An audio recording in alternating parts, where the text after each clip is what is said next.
જય માતાજી મિત્રો, હર હર મહાદેવ। કેમ છો બધા? સ્વાગત છે તમારું જાડેજા હેતાંશ્રી બાની ચેનલમાં। જય દશામાં દશા એની જ બદલાય છે જેના પર જગતની અંબા અને મા દશામાની કૃપા થાય છે। દોસ્તો, શું તમે પણ એવું અનુભવો છો કે દિવસ રાત મહેનત કરવા છતાં સફળતા નથી મળતી, ઘરમાં શાંતિ નથી રહેતી કે કોઈને કોઈ મુશ્કેલીઓ ઘેરી વળે છે? શાસ્ત્રોમાં લખ્યું છે કે જ્યારે માણસની દશા ખરાબ થાય ત્યારે મા દશામાં જ તેની દશા સુધારી શકે છે। પરંતુ શું તમે જાણો છો કે મા દશામાના વ્રતની ખરી શક્તિ અને સાચો મહિમા શું છે? શા માટે લાખો લોકો આ વ્રત પૂરી શ્રદ્ધાથી કરે છે અને એમની માટીમાંથી બનેલી મૂર્તિ પણ કંકુ જેવા ચમત્કારો સર્જે છે? આજે હું તમારી સમક્ષ લઈને આવી છું મા દશામાની અત્યંત પવિત્ર અને ચમત્કારી વ્રતકથા। જો તમે પણ તમારા ઘરની દશા સુધારવા માંગતા હોય, સુખ શાંતિ અને સમૃદ્ધિ ઈચ્છતા હો તો આજનો આ વિડીયો એક પણ સેકન્ડ સ્કીપ કર્યા વગર પૂરો જોજો, કારણ કે આ માત્ર એક વાર્તા નથી પણ મા દશામાની અપરંપાર કૃપા અનુભવવાનો ઉત્તમ માર્ગ છે। તો ચાલો મા દશામાનું ધ્યાન ધરીને કોમેન્ટમાં લખો જય દશામાં અને શરૂ કરીએ આજની આ પવિત્ર વ્રતકથા। આ વ્રત અષાઢ વદ અમાસને દિવસે લેવાય છે। વ્રત લેનાર સવારમાં સ્નાન કરીને વાર્તા સાંભળે છે અને 10 દિવસ સુધી ઉપવાસ કરે છે। માટીની સાંઢળી બનાવીને તેનું પૂજન કરે છે। 10મે દિવસે આ સાંઢળી જળમાં પધરાવી દેવામાં આવે છે। આ વ્રત 5 વર્ષ સુધી કરવું અને પછી ઉજવણું કરવું। ઉજવણામાં ચાંદીની સાંઢળી ઘડાવીને સુપાત્ર બ્રાહ્મણને દાનમાં આપવી। અષાઢ મહિનો આવ્યો, દિવાસાનો દિવસ આવ્યો। ગામની બધી સ્ત્રીઓ આ વ્રત કરવા માટે નદીએ નાહવા ગઈ। નદીને કાંઠે રાજાનો રાજમહેલ હતો। રાણીએ આ જોયું અને દાસીને પૂછ્યું, આ બધી સ્ત્રીઓ શાનું વ્રત કરે છે? રાણીબા, આ બધી સ્ત્રીઓ દશામાનું વ્રત કરે છે। 10 સૂતરના તાંતણા લે છે અને 10 ગાંઠો વાળે છે અને પછી દોરાને કંકુ લગાડે છે। આ વ્રત કરવાથી શો લાભ થાય છે? આ વ્રત કરવાથી નિર્ધનને ધન મળે છે, સંતાન સુખ મળે।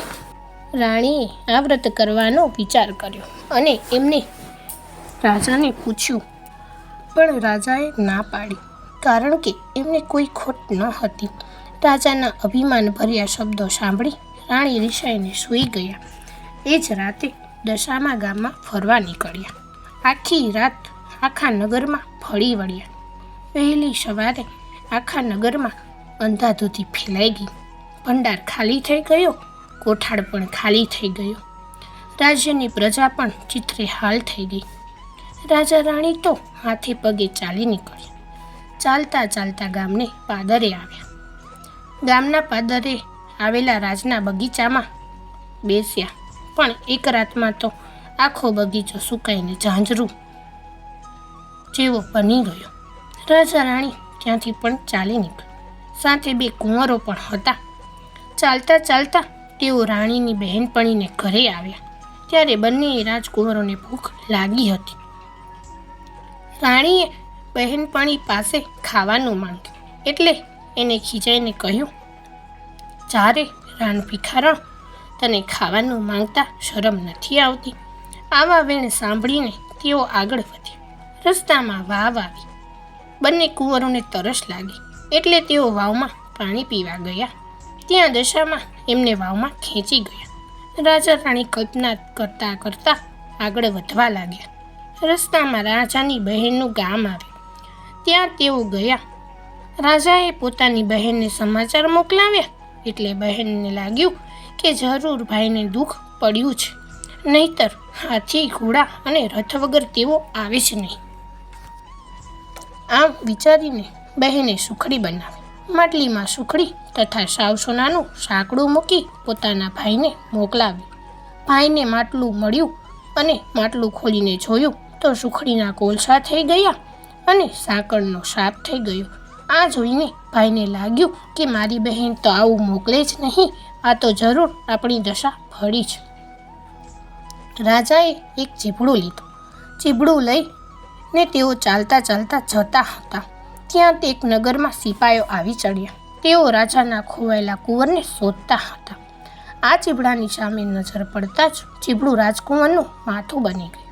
આથી સિપાઈઓને લાગ્યું કે આ લોકોએ જ રાજાના કુંવરને મારી નાખ્યું છે, એટલે તેમને પકડીને કેદખાનામાં લઈ ગયા અને પૂરી દીધા. એવામાં અષાઢ મહિનો આવ્યો અને દિવાસાનો દિવસ આવ્યો. એટલે રાણીએ વિચાર્યું કે દશામાનું અપમાન કર્યું છે, એટલે આપણી દશા આવી થઈ છે. આથી રાણીએ કારાવાસમાં દશામાનું વ્રત કર્યું અને નકોરડા ઉપવાસ કર્યા અને દસમીએ દિવસે માટીની સાંઢળીની પૂજા કરી. આથી એ નગરના રાજાના સપનામાં દશામાએ આવીને કહ્યું કે રાજા તે પહેલાં રાજા રાણીને વગર વાંકે કારાવાસમાં પૂર્યા છે, તો તેને છોડી મૂકજે. તારો કુંવર સવારે ઘેર આવી જશે. અને ખરેખર એમ બન્યું. રાજા રાણીએ કારાવાસમાંથી છોડી મૂકવામાં આવ્યા. ચાલતા ચાલતા તેઓ પાછા આવ્યા અને પોતાના બહેનના નગરમાં આવ્યા. ત્યાં આવીને માટલીમાં જોયું તો સરસ મજાની ખાવા જેવી સુખડી થઈ ગઈ અને સાપ હતો તે સોનાનું સાંકડું બની ગયો. સુખડું અને પેલું સાંકડું લઈને એ તો વાવ પાસે આવ્યા. ત્યાં દશામાં એમના બંને કુંવરને લઈને એમની રાહ જોતા બેઠા હતા. રાજા રાણી આવ્યા એટલે તેમના કુંવર તેમને સોંપી દીધા અને કહ્યું, હવે તમારી વર્તી દશા થઈ છે, તો તમે વ્રતનો મહિમા સમજો અને રાજ્ય સંભાળી લો. રાજા રાણી પોતાના રાજ્ય પાછા આવી ગયા. રાજ્યમાં હતું તેવું સુખ થઈ ગયું. રાજાએ રાણીને વ્રત પૂરું કરવાનું કહ્યું. વ્રત પૂરું કરીને એમને વ્રતનું ઉજવણું કર્યું. જય દશામાં. તમે જેવા રાજા રાણીને ફળ્યા તેવા સૌને ફરજો. બોલો દશામાં કી છે. તો દોસ્તો, આ હતી મા દશામાની મહિમાવતી અને શ્રદ્ધાથી ભરપૂર વ્રત કથા. જે રીતે મા દશામાએ રાજા રાણીની ખરાબ દશા દૂર કરી એમના જીવનમાં સુખ સંપત્તિ અને વૈભવ પાછા આપ્યા, એ જ રીતે બોલનાર, સાંભળનાર અને આ વ્રત કરનાર તમામ ભક્તો પર મા દશામાં પોતાની અમી દ્રષ્ટિ રાખે અને સૌની દશા સુધારે એવી જ માના ચરણોમાં પ્રાર્થના. જો તમને આ વ્રત કથા સાંભળીને મનમાં શાંતિ અને ભક્તિનો અનુભવ થયો હોય તો આ વિડીયોને લાઈક કરવાનું ભૂલતા નહીં. તમારી સાથે સાથે તમારા સગા સંબંધીઓને, મિત્રોને જીવનમાં પણ માની કૃપા વરસે તે માટે આ વિડીયોને વધુમાં વધુ શેર કરજો. આવી જ પવિત્ર વ્રત કથાઓ, ધાર્મિક વાતો અને માની ભક્તિમાં લીન રહેવા માટે આપણી ચેનલને અત્યારે સબસ્ક્રાઈબ કરી લો અને બેલ આઇકન દબાવી દો. કમેન્ટ સેક્શનમાં જય દશામાં લખી માના આશીર્વાદ ચોક્કસ લેજો. ફરી જ મળીશું આવી જ એક પવિત્ર કથા સાથે. ત્યાં સુધી જય દશામાં.